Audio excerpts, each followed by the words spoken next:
sakit na dala ng disiplina o ang sakit na dala ng pagsisisi.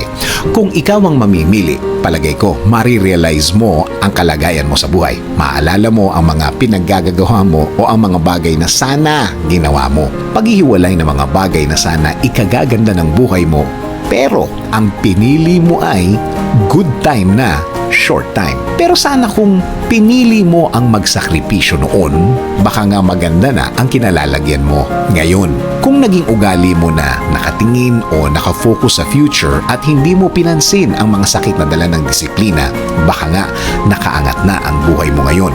Kung mahilig kang isakripisyo ang mga bagay na sana maganda at ang pinili mo ay pansamantalang kasiyahan, mga bagay na wala namang saysay, lahat yan may kapalit sa future. Mali ka nang iniisip kung inaakala mong walang katapat na mangyayari yan.